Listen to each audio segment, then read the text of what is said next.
Says going, I'm live. Yay! It worked. Can you see me?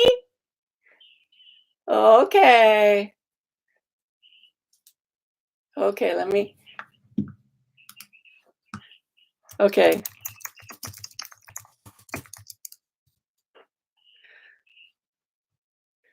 I think down at the bottom where it says share. Okay. So, hello. Good to see you guys again. If you take a minute, I wouldn't mind if you go down to the bottom of the screen and there's a little arrow that goes like that means share. And if you could share this in your social media groups so we can get to as many people as we can. So it's good to see you. Hello, Audrey and Ruby and Carol and Kathy. Yay! Tell me where you're from. I see Carol's from California and Valerie's from Philadelphia. So far, we have 37 people on here. Yes. No, it's control. No, command. Yeah, command C. My daughter's copying, pasting this into the into our Facebook group. Okay, let's see. Marianne's from Sarasota, Florida. T. Habercorn from Chicago. Judith Lausch, Indiana. Carol Corcoran is Stockton. Bonnie is from Maryland.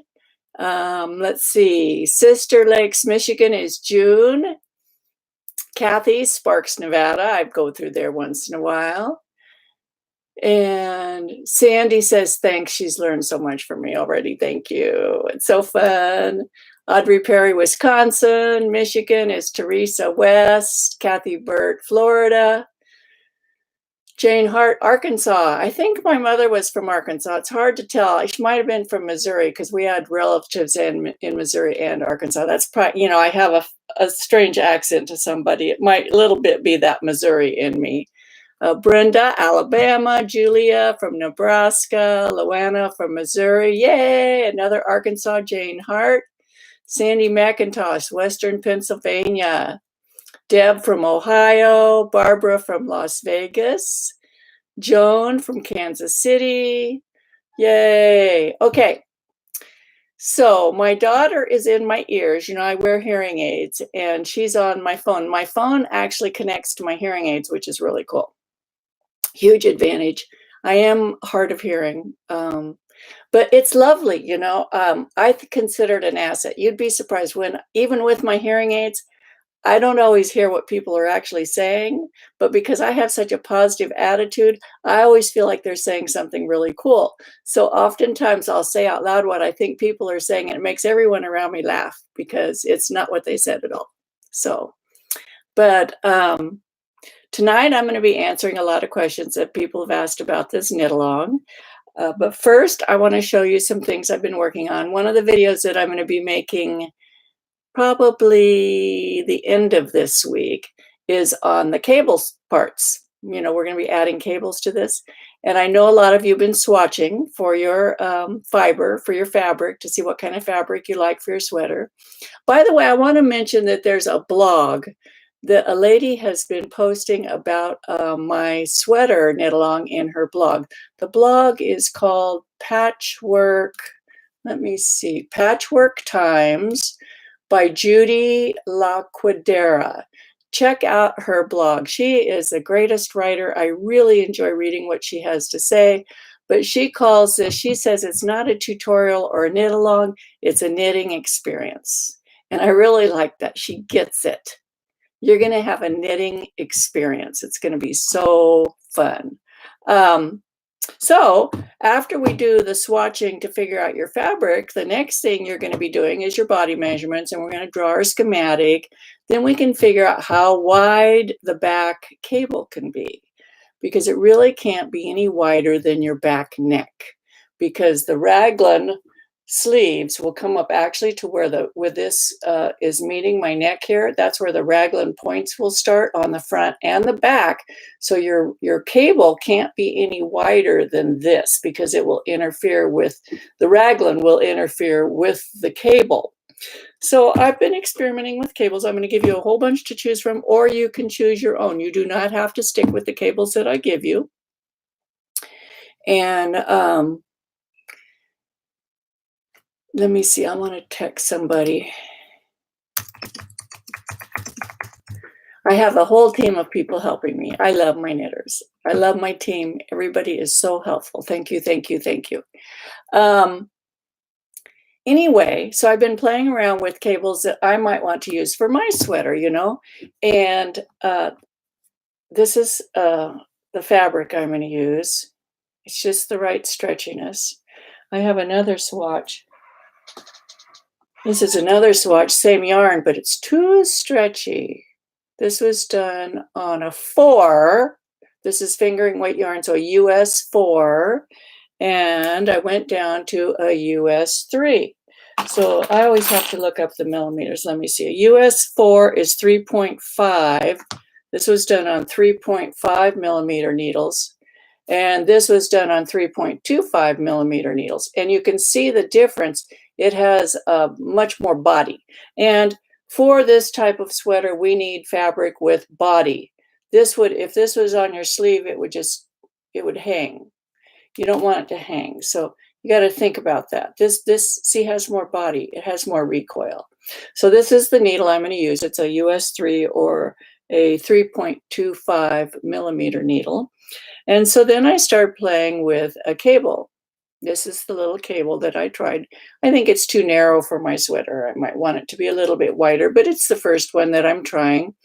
And I'm actually making a video on that. I said that a minute ago, but there will be a video later this week on this process. So this swatch is 40 stitches wide. And I've mentioned before, I like to make my swatches big when I'm checking for fabric characteristics. And it's 40 stitches.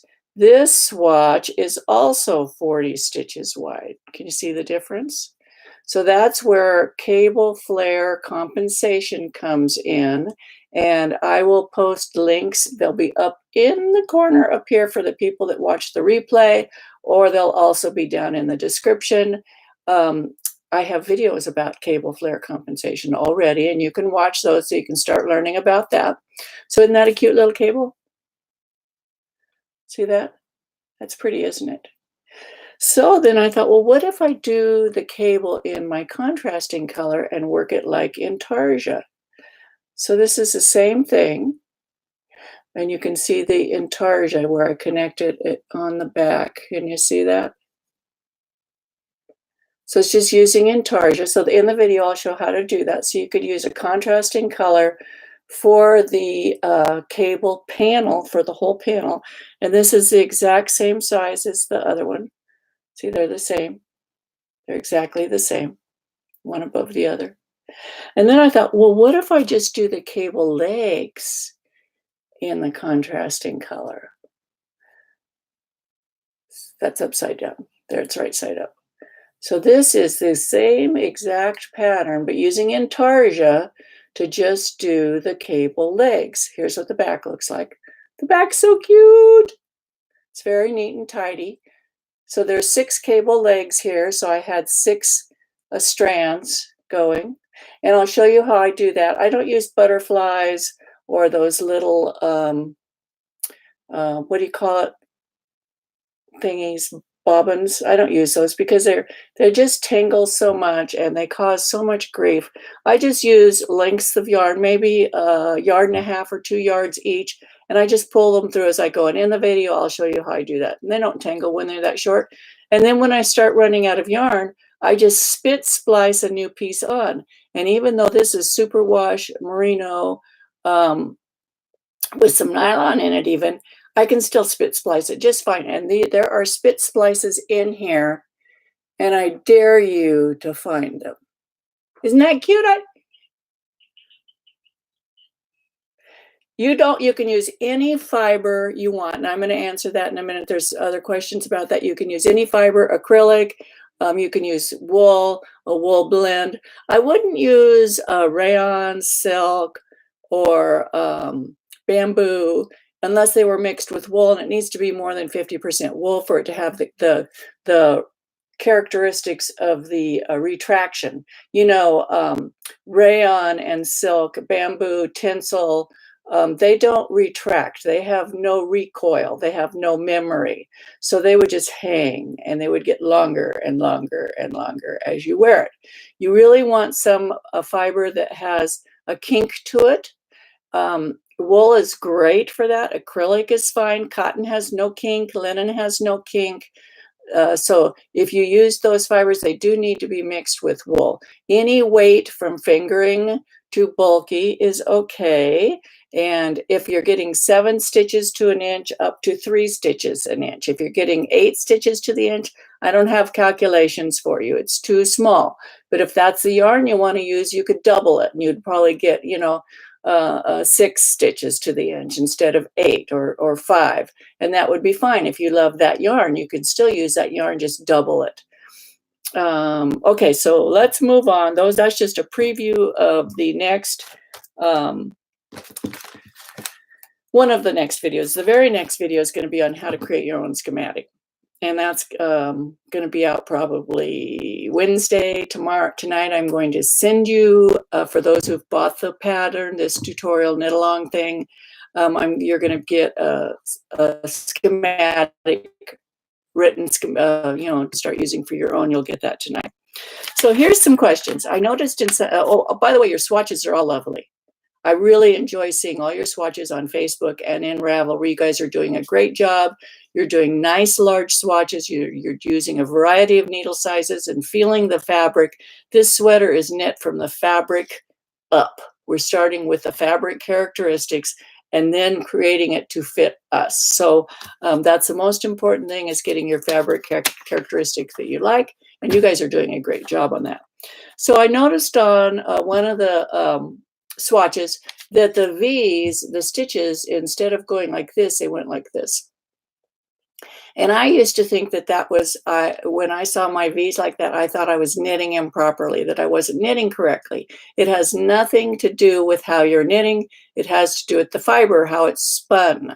So, when you have yarn, there's singles, and then they're plied together. And sometimes those are even plied together again, like the chainette looking yarns are actually made from like 8 singles, and then some of them are plied together, and then they're plied together again, and that's what creates that chainette look. But if the singles are spun in one direction, and then the plies are spun in the other direction, which is what most yarns do, the fiber twist will be balanced, and your V's will look like this. If the singles are spun in one direction, either right or left, it doesn't matter, or it's called S or Z ply, it doesn't matter, and then your plies are spun in the same direction as the singles, you'll get V's that look like this. So if they're spun in one direction, you'll get V's that look like this. If it's spun in the other direction, you'll get V's that look like this. So let me check my text over here. Okay.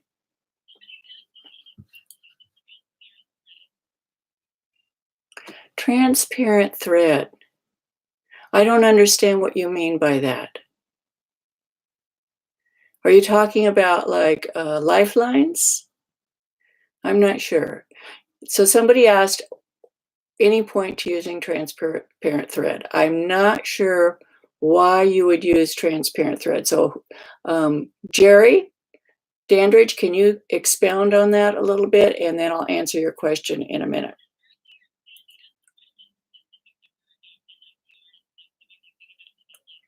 Okay, yes, so we're going to go on talking about the questions that I have. So I had someone who wanted to know about adjusting for a large bust. Different style sweaters do require different things when you're having some people who have a very large bust. It's much larger than their back size. In this particular sweater, the Raglan sweater, not the one I'm wearing, but the Raglan sweater, I think you're going to be okay just by using your bust circumference and not worrying about whether the back's larger than the front. Just go with that. I think you'll be okay. Trust me, I've taught this particular sweater to probably about 30 people, and I would say that 20 of those are plus size people. So I've worked with a lot of plus and plus plus and plus plus plus size people, and it has worked out okay. I have one person that I've worked with who has a very big hunchback, and her back's actually bigger than her front, and that worked okay too. Another question, yes? Jerry, blind stitch. I'm still not, Jerry's asking about the invisible thread and blind stitch. I still don't get that. I'm sorry, I'm not getting that, but my head's probably just twisted about that right now. So let's see, the next thing, several people have asked if they're planning on losing a lot of weight. They've already lost quite a bit and they're planning on losing more. Would it be okay to steek their sweater? I wouldn't steek it, but you know what? If you do lose a lot of weight, you could actually, there will be a seam here and a seam down the side. You could actually sew it on a sewing machine, and I can show you how to do that later, and take it up and cut off the extra yarn. Yes, that's okay. It's okay. It's your sweater. Or you don't have to take off the extra yarn and leave it there, and then if you accidentally gain weight again, you could take those seams out. So that answers that. The back neck cable, I want to tell you about that for choosing your back neck cable. When we're measuring, and this goes in line with measuring the back neck, put the string around your neck, go like this. Don't pull it out and don't pull it up, just to the base of your neck, and you're pulling down like this. And you want to have these two lines parallel. Let them hang down, and then you measure. Of course, I don't have a ruler. Oh, here's a ruler. You put the ruler up and you measure across there, whatever it is. That's your back neck measurement. And that it will be where the raglans will join for the back raglan seam lines for the sleeves. We're not seaming, we're not sewing, but they make like a raglan seam line, and they will come up to that point on the back neck. The raglans will come up here. So we just need to know that width, because we don't want to make our cable down the back of our sweater any wider than this. Okay? Does that answer that question? Now, what about if you have someone that you want to knit for and they're not available to measure? If you know what size garment they wear, so let's say it's a child. I took this little t-shirt. It belongs to one of my granddaughters. I'm going to back up a little bit. And I want to show you how to measure for a raglan sleeve off of something that actually has a set-in sleeve. So this is tape on here, and I drew the red line over the tape, so I didn't actually draw on the t-shirt. But you can see when this t-shirt's held up straight like this, that where you measure for the raglan is higher than where you measure for a set-in sleeve. And this line is straight across here. It's horizontal to the floor. So you can see this line is longer. So the answer to that question is, someone asked, how much length do you add? It depends on the size of the person that you're doing. So if you have access to something that fits them already, you can measure off that garment. You can even do this for yourself. If you don't have anybody to help you measure, some of the measurements you can get yourself, for example, around your bust, around your hips, your upper arm and your wrist. Back neck, you can get yourself. Your back neck length, it might be hard to get yourself. But you could put something down on your bed or the floor that you like the length of and just measure it. And you can use that measurement. Also, someone asked on your back, if you have a very curvy body, you know, if your back of your body goes like this, like here's your bottom and here's your back. Do you measure in with the curve? It depends on how you want your sweater to be. If your sweater is going to follow the curve of your body, yes, measure that. But if your sweater is going to hang, which most sweaters hang, this isn't a tight fitting sweater, it has some positive ease, so it's going to hang. So you would just measure down as if it were hanging, and you would not measure that extra area where your back curves in. And I hope that answers that question. Those, I didn't write people's names down for those questions. I'm getting better at this. So some of the next questions I actually have the people's names. And yarn weights for projects. Okay, let's move on. This is from Kai Lady on Ravelry. She said, how about a discussion regarding the pros and cons of knitting software like Sweater Wizard and Envisionits? I haven't used Envisionits. I have used Sweater Wizard. I don't use any of those. I draw out my schematic by my, on graph paper, and I'll be showing you how to do that. That video is going to come out Wednesday. You're going to get the schematic tonight. You'll get the video on how to use the schematic on Wednesday. I draw it out, excuse me, and I make my own schematic on graph paper, and I'll show you the difference of using regular graph paper and knitter's graph paper. There's a time for each, but the main schematic is just on regular graph paper. And then the next question is from Nona Joan. And she says, I'd like a tutorial video on how to read my knitting to identify make one right and make one left. I have an excellent video on that, and I'm going to put a link when you watch the replay. The link will be right here. And it'll also be down in the description on how to identify make one right and make one left. You'll really get a lot out of it. It's a great video. In fact, it's one of my most popular videos. This person, EH20, A2 Brutus, maybe that's it. Sometimes people do that. Can we consider learning to add a zipper to a cardigan instead of buttons? Certainly. I can show you how to put a zipper in. And we need to know that information right up front when we make our schematic. Okay, so I'll talk about that, drawing the schematic for the front of the sweater. Great question. This one is from Hands Must Be Busy. How do you keep track and notes on your project? A notebook or something on the computer? I really use Ravelry a lot for this. I create a project page. And did you notice there's like, how many projects are there? Renee or Dolise, are you online? Can you tell me how many projects there currently are for this? It's over 100. But you create a project page, and you can put your notes in there. I use them extensively. What I love about those Ravelry project pages, no matter where I am, what I'm doing, might be on a cruise, I might be in Europe, I might be at a friend's house going to a local yarn store, and I can't remember something about my project. I have access to it. I can look on my phone. I always put the needle size and my gauge, because those are the things I don't remember. And many times I'll start a project and I won't complete it right away. Do you have any works in process? Do you have whips? Yes, I have them too. And by the time I come back to them, I cannot remember what needle size I was using. I might be halfway through the project, but it's on my project page. I just finished I didn't bring it in here. I might go get it. There's 143 projects for this knit along. Isn't that funny? It's awesome. So exciting. I can't wait to see what they look like.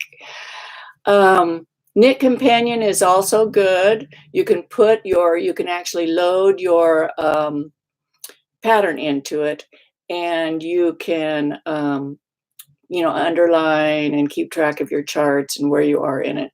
I don't really use that either because I haven't mastered the learning curve, but a lot of people use it and they really, really like it. But Sweater Wizard and the other program, they really generate a pattern for you, and they are cool because they generate a pattern just for you. You put your measurements in, your stitch gauge and all that, and they spit out a pattern for you. That's cool. But I personally like to knit from schematics, and I think that if you hang in here with me and do a couple sweaters, you're going to learn to knit from schematics too. I don't do any of that line by line stuff, and I don't have to carry it around with me. All I carry around with me is my schematic, and I can knit a sweater from it. I can knit anything from a schematic. So that's that question. Now there's a group of questions here.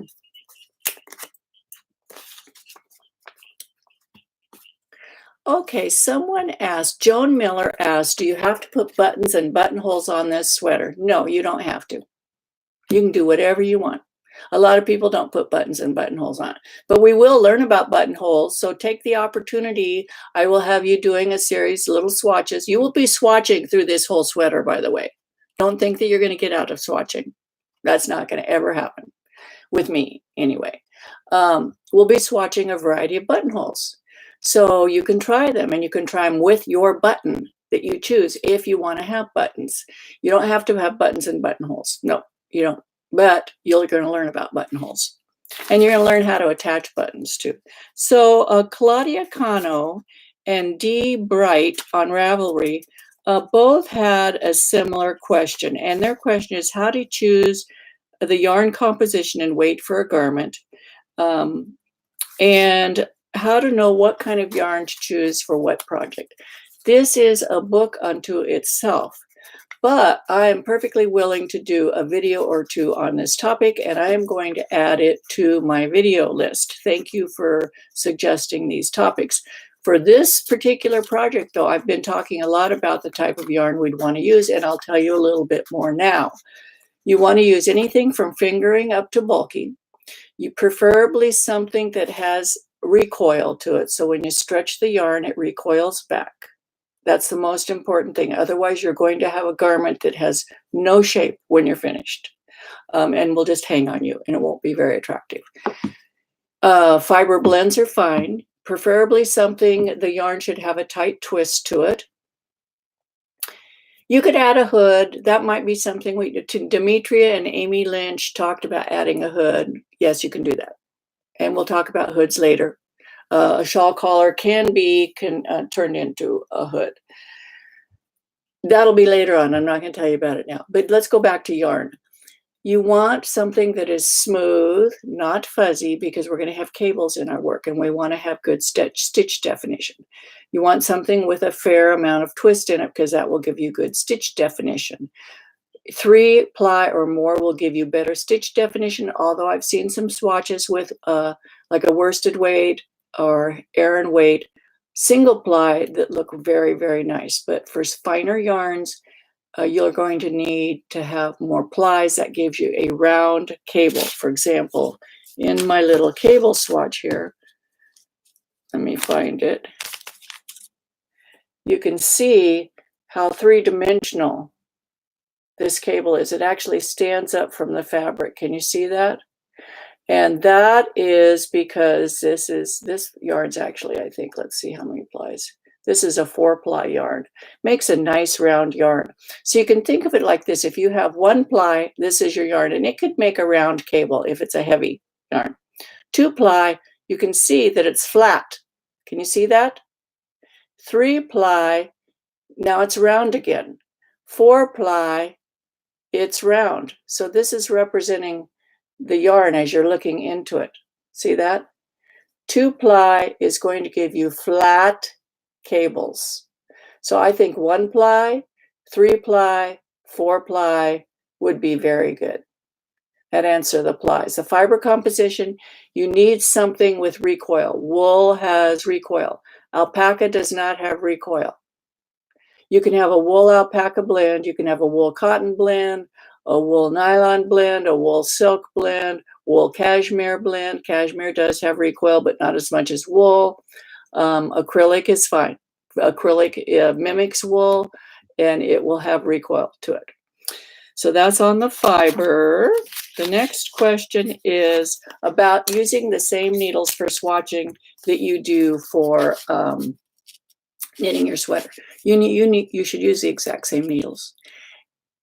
I even would say the same cable length, because some people, when they're knitting a really small project, they might use a 16-inch cable. Well, a 16-inch cable does not allow you to manipulate your hands as much as a 24-inch or longer cable. So if you think you're doing a really small swatch, you can use a really small needle. That will affect how you make the stitches. For example, let me see, I might have a really short needle here somewhere in my needles. I'm pretty sure I do. Here's a 16-inch needle. And when I hold a 16-inch needle, this is not true for everybody, but it's true for a lot of people. Here's a 16-inch needle, okay? It does not give me enough space I can't pull the cables far apart enough to actually knit the way that it's comfortable for me to knit. It actually changes how I hold the needles, and therefore it's going to change how I make my stitches. Here is a 24-inch needle. see, get one here. 24-inch needle. See, it's longer. And I can manipulate my stitches however I want. It does not restrict the motion that I make. So that's why I say you really, because I know you're not going to use a 16-inch cable when you knit your sweater, but many people use 16-inch cables, and they are going to change your stitch gauge. And the last thing you want is to have a swatch that lies to you. You want your swatch to tell you the truth so that your sweater will fit when you're done. So that's that one. And it has to be the same brand and everything. I mean, exact same needle is the safest way to get a good gauge swatch. Will one 24-inch cable be long enough to accommodate the number of stitches for a chest size of 44 inches? I think so. I use 24-inch needles for my sweaters, and I knit a 40 circumference. I know I could fit 4 more inches on there. And what I like about a 24-inch needle, this is a 24-inch needle right here, is the weight that keeps all the stitches right here handy. I don't have to bunch them up to try to move them around the needle. They move very easily. And I don't do any of that bunching stuff. They're just always there, ready to move, to change to the next needle. It goes very, very smoothly. I'm not having to move my fabric around the needle. That takes a lot of time. I like to knit things. I am a fast knitter. And so I cut out any waste in motion that I can. If I have to move the fabric around a 42-inch needle to get it up to knit, that's a waste in motion. So if I use a 24-inch needle project around here, I don't know of any project that I can't fit on, unless you're using really bulky yarn and you're making a blanket or something like that. It'll fit on here. And they just move around here, and it distributes the weight evenly so that there's no pooling of the weight, and that doesn't stretch or distort my stitches. So that's just my personal preference. You can do whatever you want. It's your sweater. Okay, here's another question. This is about the back neck thing, and I showed that. The back neck is right here, right where the sweater is coming around my neck. If you tied a string around the base of your neck, the edges, that is your back neck width. Not down here. And it's not about where you want your sweater to fit. That's not what we're measuring for. And, you know, knitting stretches. So the neck is always going to end up being a little bit wider than your back neck measurement. If you measure out here, what you're going to end up with is a neck that goes like this. And I don't think that's what you want. So trust me, I have taught lots and lots and lots of people to knit sweaters. I could get people to give you commentaries on whether they fit you or not. They fit. Just trust me. Go along. I know it's blind sometimes. Let's see. That was that one. And then I answered about somebody else measuring you. Oh, this is from Demetria. Every time somebody measures you, you're going to get different measurements. Yep. Even when I measure somebody, every time I measure them, I get slightly different measurements. It depends on the bra they're wearing that day, what they've been eating, whether they've been eating a lot of salt and they're a little bit fluid retention. Every time I measure somebody, I get just ballpark it. It just needs to be close. It doesn't have to be within the exact 1/8 of an inch. A 1/2 inch is fine. Close enough. Okay. Let's see.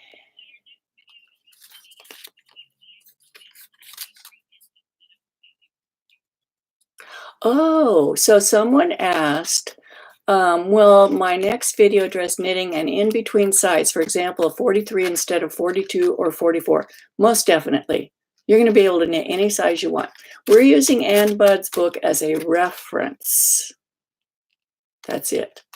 It's a starting point, and you're going to be able to knit whatever size you want. It's okay. Let's see. I just watched the measuring video. One thing I'm a bit foggy about is the armpit depth. Okay, I showed that on the pink shirt. But on here, again, you're going to use that back neck where the string was around the back neck, where it touches your neck between your shoulder and here, and you're going to come straight down to where the string is coming over. So on this, see, the string would come right here, This would be my back neck width right there. Okay. I write 2 years regarding measurements due to a broken, okay, this is Evelyn Hart. She has a broken collarbone, and so one side is different than the other. I would measure from the highest side, and because it's a raglan and because it's a sweater and it's knitted fabric, it'll work fine. So does anybody else have any other questions? I hate sweaters that are tight under the arm. Is this going to be there? Yes, there's going to be enough room. So when you're knitting a sweater from the top down, and as you're measuring that length, when you put that sweater on, the entire weight of the sweater hangs on this portion right here.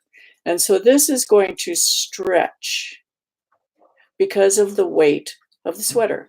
Oh, there's my dog, Oscar. Hello, Oscar. Can you see Oscar?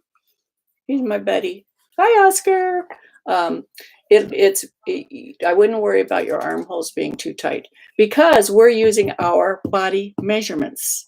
We're not measuring to a pattern. We're not knitting from a pattern. We are using our body measurements. And we're going to go from your measurement. And then once you knit this portion of the sweater and the rest of the sweater is hanging on it, it will pull down a little bit. And we're not seaming the armhole. Another place where people get in troubles with the armholes being too tight is how they seam the sleeve to the body. We're not going to be having that because this is all knit in one piece. So there's not going to be any seam that would also tighten up the armpit. We're not going to have that problem. Any more questions?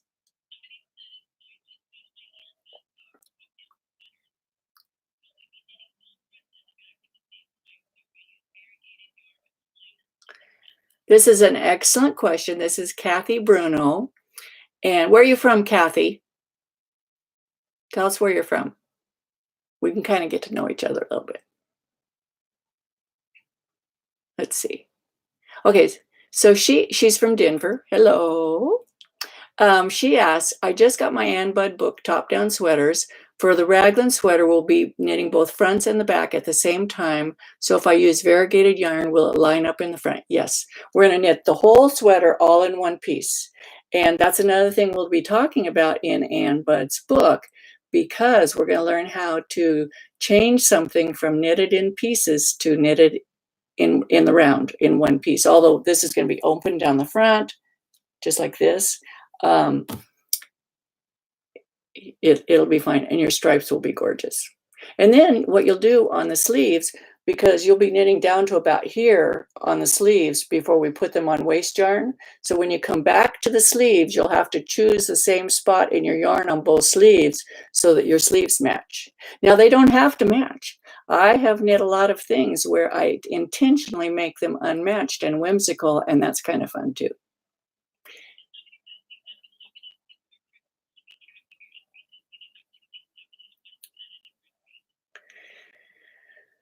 Yes, I use a counter on my phone, and I'll look up some in the App Store. Are you a Mac or are you a PC or a Android? Roger Abernathy. I use a counter on my phone, and I can count multiple things at the same time, and I can move forward and back. Another thing that I do in my garment is I'll show you how to use those little itty bitty rubber bands for your braces, or you can use the little rubber bands for girls' hair, the little bitty ones. You can buy a gazillion of them for nothing in the pharmacy store. I actually put them over the stitch where the increases or decreases are so that I can see them, and then I can count up to the next one. And I can also tell whether I've done 6 or 7, how many I've done so far, and how many rows there are in between. I'll teach you all that stuff. And I already have videos on how to do that, but I'll put some links to it. Any other questions? You can use any cable. There are no original cables, believe me. So if you see another pattern that you really like and you want to use that cable pattern, you can use that cable pattern. Are you familiar with Barbara Walker's books, her stitch pattern books? She has like 4 volumes. She's like the Bible for stitch patterns. There are other cable books out there too. People collect cable patterns and they put them into books. They did not personally design all of those cable patterns. They collected them. They've been handed down from person to person. And you can alter one of them. You can make it longer or wider. You can change the multiples and all that kind of stuff. I do that all the time to make it fit in the space that I want to fit. For finding fun cables, if you don't have a lot of stitch dictionaries, you can just go to Google and Google cable charts for knitting, and then go to images, and tons of them will come up, and you can use any of those. You can swatch them. We will be swatching our cable patterns. Any other questions? Oh, Cindy, hi. Yes, I do teach steeking. I love fair isle knitting and stranded knitting. And we could do that as a future sweater project, as a knit along. That would be very, very fun. Yep, that's on my list.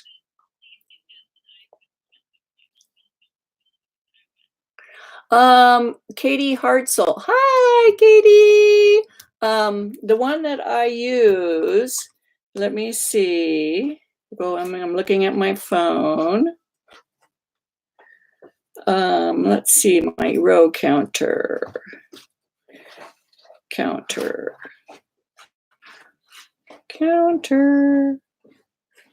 And I use it on my phone too. I mean, on my watch. I really like it. Tally counter. It's called Tally Counter. That one, let's see. That one just does one at a time. Counter. I have row counter. I'll look up some and I'll attach them down in the description here for you. There are so many. Row 34. I'll find one and show it for you. Okay, I'm not going to do it right now. Any other? Oh, Cindy, how are you? I saw you on there. Carl just video bombed me. Oh, that was my husband. I didn't see him. Hi, Ruth. Hi, Ruth. You can use, Cindy asked, can you use measurements from another sweater that you've knit for yourself that fits? Yes, that's an excellent question. Good question, Cindy. Hi, Ruth.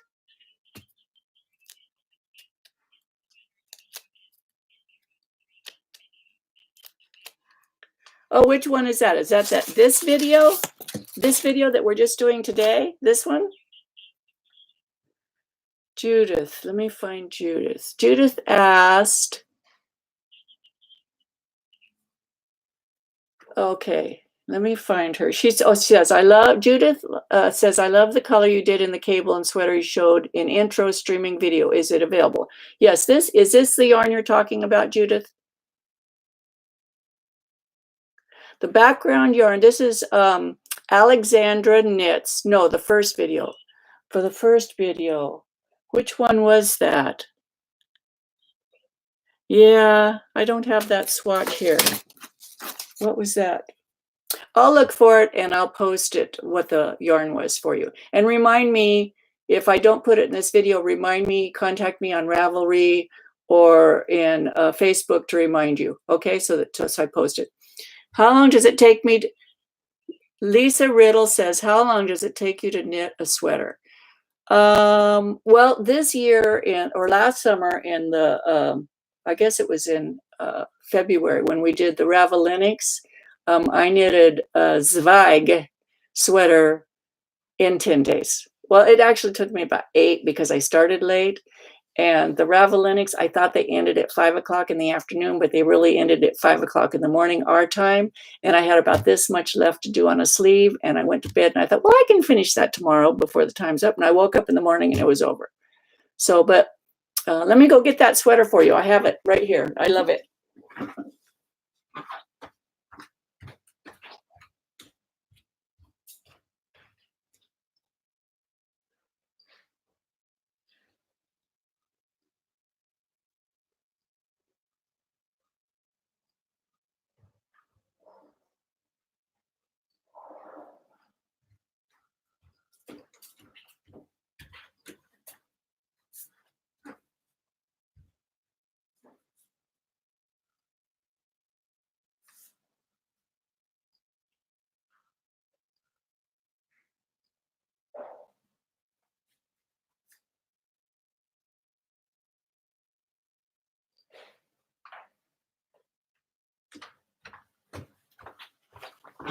This is my Zweig.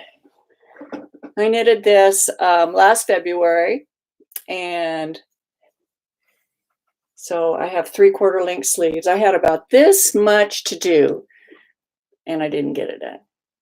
So I didn't win a prize. But I got a sweater done. Any other questions?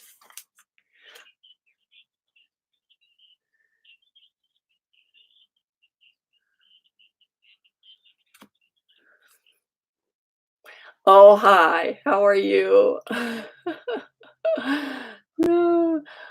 Two lady homesteaders, Hodge. I'm going to be posting, once the knit along starts, which is this Thursday, I'm going to be posting new material on Thursdays.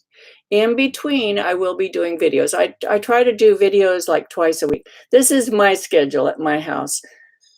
Saturday and Sunday, I do a lot of family stuff. Monday, I have nothing scheduled. So Mondays are really good for me to make videos. And then Tuesday, I have knitting in the morning. I teach 2 knitting classes in the evening and afternoon. So it's like shot. Wednesday morning's good. Wednesday evening, we have knitting. Thursday morning, we have knitting. Thursday night, I teach 2 classes at the shop. It's dead. Friday's good for videoing. So I really only have about 2 days a week that I can really focus on the material and get it ready. So it won't come out more than twice a week, but on Thursdays is when the written materials will come out. Videos may come out in between. Does that answer? So I would go to the library. I would go to the library on Friday.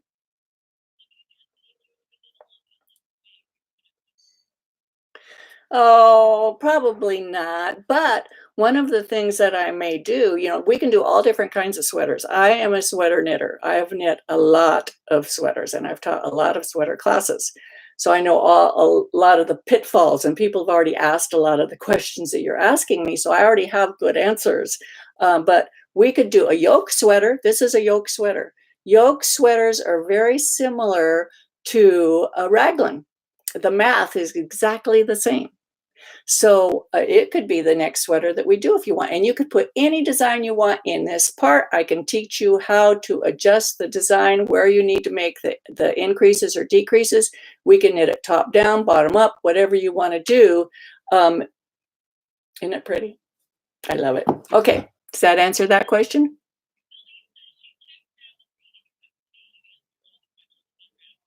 Oh, Dolise, thank you. I have my helpers on Ravelry, and that's Dolise Beeman and Renee Petrowski and Amanda Swanson and a couple of other ladies, and I couldn't do it without them. I thank them so much, and they deserve a big round of applause.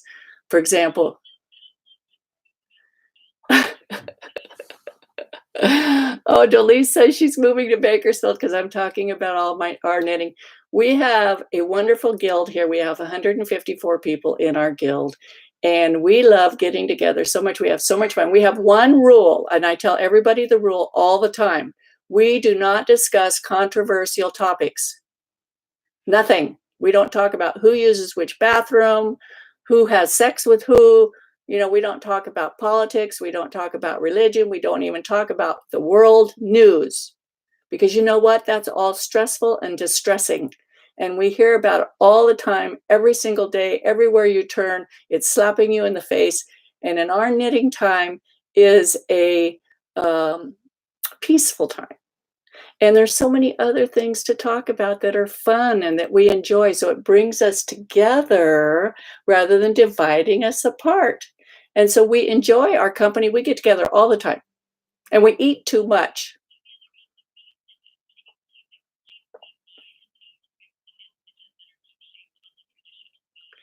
The ones that somebody asked, let's see. Jane, let me see here. Where is Jane? Let's see. You're all welcome to come. Oh, here, Jane. Jane Hart, can you please explain to me why and how to fix the knit stitches that are not shaped in the traditional V shape? You can't fix them.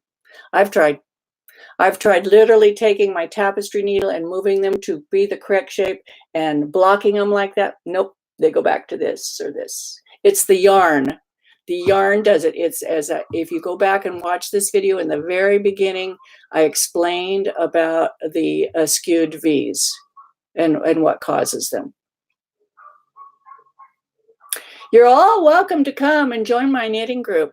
I would love it. If you're ever coming through Bakersfield, you know, post somewhere where you can connect with me. Let me know that you're coming through. And we're knitting all the time. My friend Charles Gandy was just here for this past week. I hope you all know who Charles Gandy is. He's a totally awesome human being and great knitter. He's also a master knitter and teaches knitting classes. If you have a guild or retreat that you want him to come and teach at, just look for Charles Gandy. And what was I going to say about Charles? Oh, he was just here, and he couldn't believe how many times we got together to knit. He was there knitting all the time. And yes, we are. It's good stress reduction. It makes us happy. And Ruth, Lilac for Angels. I miss you too, Ruth. We miss you so much. Okay, so Dolly says, how is it that I hear some woman talking to you live? See, I have hearing aids. I am very hard of hearing, and my telephone connects to my hearing aids. So my daughter is actually talking to me live right now on my telephone because I can't keep up with the comments over here on the sidebar and talk to you at the same time. So what she's doing is she's reading the comments, and she tells me when people are asking questions so that I questions. We're a team. Her name's Sarah. And I knit lots of things for her, so she gets her reward. Oh, somebody asked, when will we learn how much yarn to get? As soon as we do our schematic.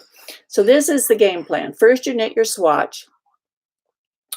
Then we do the body measurements, and then we figure out how much ease you want to have in your sweater, and then you draw your schematic. Once you have your schematic and your swatch, if you have access to a scale, you need to weigh your swatch. If you don't have access, and it has to be a very accurate scale. If you don't have an accurate scale, go to the grocery store and use the one in the vegetable department, or have the clerk weigh it on the scale at the cash register. Write that number down. And then I'll show you, you measure your swatch so you know how many square inches the swatch is, and you figure out how many square inches you get per gram of yarn.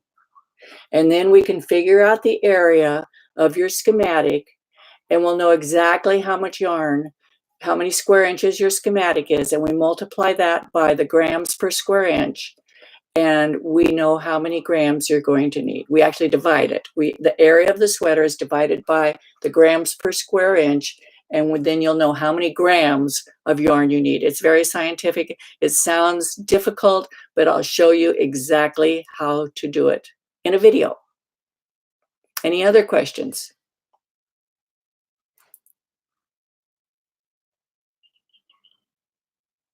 Oh, here, Lady Homesteaders Hodge says, rule number 1, have fun. Rule 2, shoulders aren't meant to touch the ears. And don't put yourself or anybody else down. Yes, I have another personal rule about viewing someone else's knitting. And in my classes, my students are so funny. They know me so well. That I have different levels of, oh, how beautiful. Oh, I love that. Isn't that pretty? Lovely. I have different levels, and they've kind of figured them out. But I say, when you're looking at someone else's knitting, the only things you can say is, ooh, wow, that's beautiful. Or don't say anything at all. Now, when they're taking a class from me and they're paying me to learn, I point out their issues. And I share them with everybody in the class so that everybody can learn. And because I say they're paying me to teach them to knit better. And so they need to be able to see if they're having issues and how to correct them. And well, what you could, Dolly Speeman says, what about swatches with multiple size needles, gram weight? So then what you'll do is once you know which needle you're going to be using, you can knit a smaller swatch. It could be 4x4. It doesn't have to be all that big with just that needle. We'll be talking about that because you'll need to know just that yarn, how much yarn it takes to make several square inches.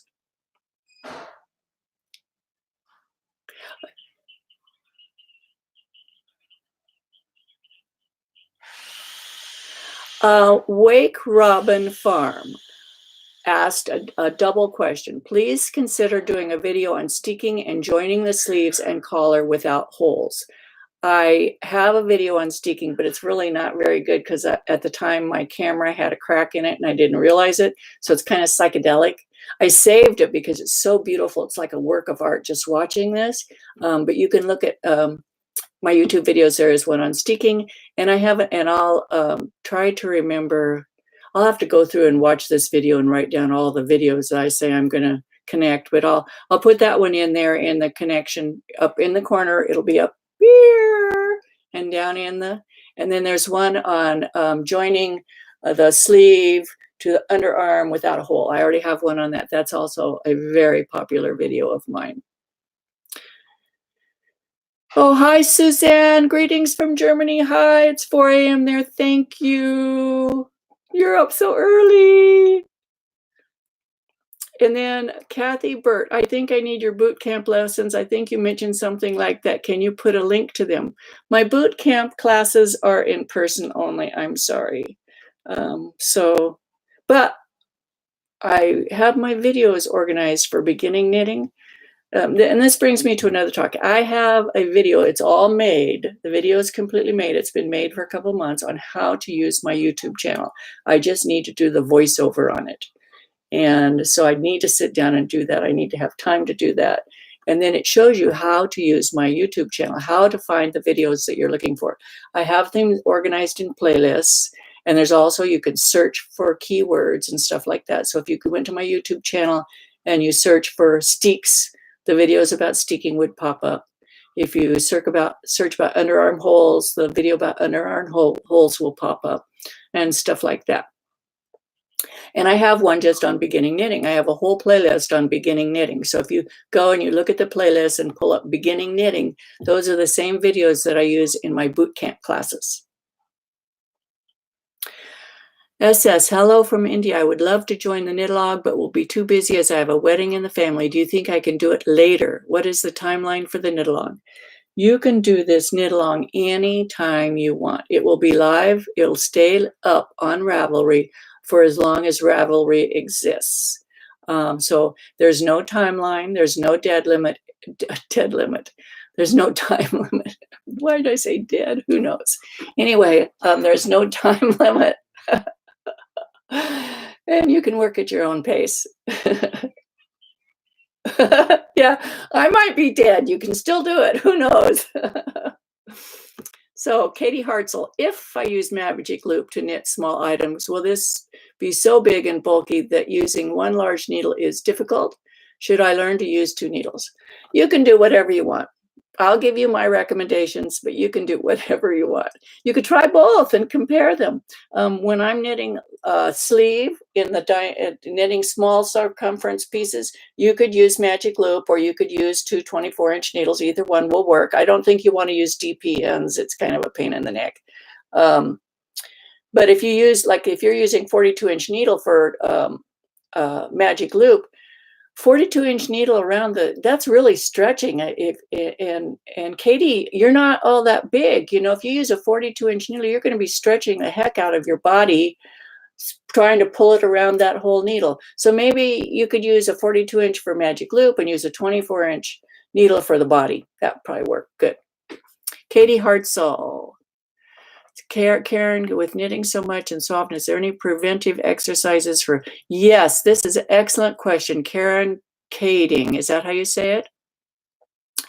You know, there's that chart. What's his name? Demmer. What's his name? He does the exercise book. What's his name? I'm not thinking of it. You know, there's that book on knitting exercises. We do those in our groups. We actually do those exercises, stretching your fingers, getting up, moving your yarn, and, you know, pulling yarn up like this. So it gives you full range of motion of your arms. We do all those things. Yeah, that's a good question. Carson Dimmers. Thank you, Roger. It's Carson Dimmers. That's a book worth having just for the knitting exercises. We actually, at our retreat this weekend, we had knitting exercises every morning, halfway through the teaching, and in the afternoon also. They're fun. Carson Dimmers. Look that book up. No, it's Carson. Yeah, it's Carson. Any other questions? How long have we been on here? 1 hour. Oh my God, it went by so fast. So is that enough for tonight? Ready to say goodnight? The book is Carson Demmer's Knitting Comfortably. That's the name of the book. It's a great book.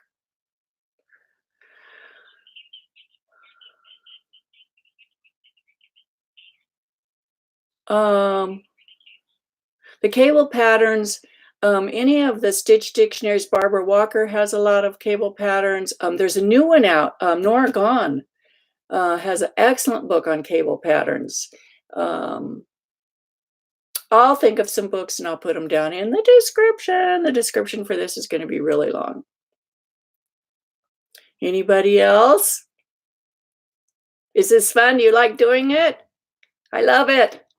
But I need to figure out a time that works good for a lot of people. So I'm sorry for doing it so late this evening. I really wanted to do it yesterday morning because I thought that would be able to get more people to watch it live and not be sleeping.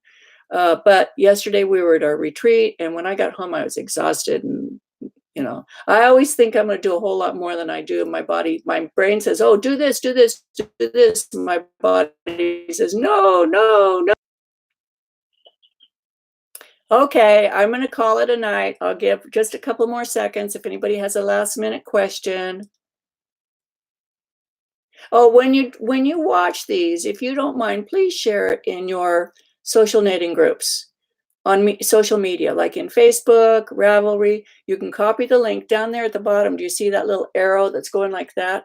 That means share. And when you click on that, there's a link that you can copy and paste, and you can share it on Facebook.